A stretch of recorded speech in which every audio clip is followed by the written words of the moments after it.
And I'm hopeful that's going to happen soon.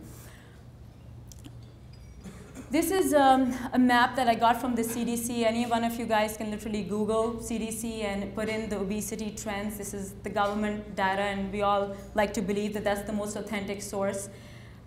These are the obesity trends among North America. As you can see, this is the map of North America and the states. And as the color in the states get darker, the percentage of people living in the states that fall with BMI 30 and above go up. This is 1985. And you'll see with my subsequent slides that every slide is a year apart. And just observe how the colors go.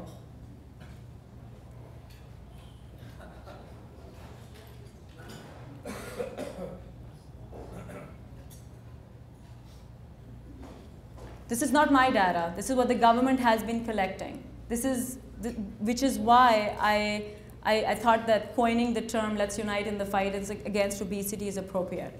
This has been happening. The government knew about it. And now, yes, we hear about school lunches being changed, put a ban on 16 ounces soda. In California, put an extra sales tax on all sugary drinks. They are all good moves, but I don't think it's in proportion to what we are facing right now. And much more needs to be done. I have, in bariatric surgery, we have, I guess, a culture of doing free patient education seminars. And when the patient calls and finds out about the program and they want to find out if I take their insurance or not, I just tell my staff and tell the patients, just come. Because if you even don't want to stay with the program or we don't take their insurance, at least somebody will get educated about a disease that they need to get educated. Now, an average person in the street knows smoking is linked to cancer. Alcohol abuse is linked to liver failure. We need to have the same approach towards obesity. So the average person in the street knows what it is to carry that excess weight on you, or if your loved one carries that excess weight. Obesity-related comorbidities. I don't think I need to tell you guys. You see this much more than I do. But the bottom line of this slide is that there are a lot of them. And this is probably not even a complete list. And I'm going to just focus on 2 or 3 of the comorbidities. I know I'm talking to a diverse group. So if any of you have questions specific to your specialty, I will be more than happy to address it. But I'm going to be focusing on obesity and cancer, obesity and diabetes, and obesity and life expectancy. So obesity and cancer.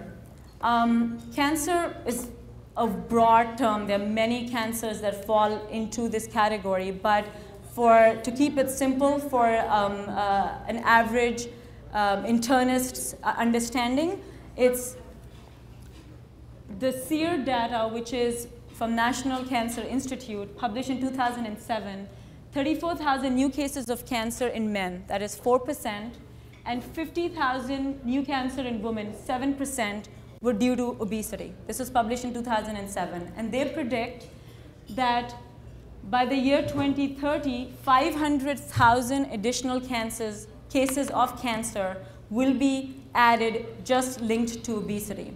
The list of cancers that are linked to obesity is long, but the ones that I want to mention is endometrial cancer and esophageal adenocarcinoma. Others include breast as well as pancreas. If every adult reduced their BMI by 1%, this would prevent the increase in the number of cancer cases and actually result in the avoidance of about 100,000 new cases of cancer. Every adult decreases their BMI by 1%. So what does that translate into the amount of weight is 2.2 pounds. So if we can just get every adult to lose 2.2 pounds, we can make a difference according to the epidemiological study, in the incidence of cancer. I think that's very, very powerful. 2.2 pounds is not a lot. Obviously, you lose 2.2 pounds and you maintain that weight loss. That's where the challenge is. There are a lot of theories about why obesity is linked to cancer. I'm not going to go into the details, but one of the simple things to understand is that adipose tissue, what we now initially were like, adipose tissue is just adipose tissue. It's fat. It's just sitting there. It's not just sitting there. It's an active tissue. It releases a lot of different factors that affect other parts of the body, which is the basis of the term metabolic. So when we operate on the patient's stomach, we are making a difference to the diabetes. We are nowhere, we should not be touching the pancreas in that operation, but we are able to make an effect in their glucose homeostasis, and that's the basis of the word metabolic. And that's why when I started here, I'm like, we have to not just restrict to bariatrics. It has to be a metabolic and bariatric center, or that approach, because it goes just beyond weight. So adipose tissue is where estrogen accumulates, and then we already know high levels of estrogen are linked to cancers such as endometrial cancer. Obesity and life expectancy. We have clear data to support that BMI greater than 40, so teens that have BMI greater than 40 live 8 to 13 years less than teens with BMI less than 40. This has been actually published in the 2000s in a medical journal. And now we know, as I was mentioning to the white paper, that we don't even have to wait for a BMI greater than 40. BMI 25 to 30, which is overweight, and then BMI 30 to 35, which is obese. Once again, nowhere close to morbid obesity. If you intervene before they go to BMI of 30 plus category, which is obese, you're translating into saving an average person's life by 3 years, which is huge.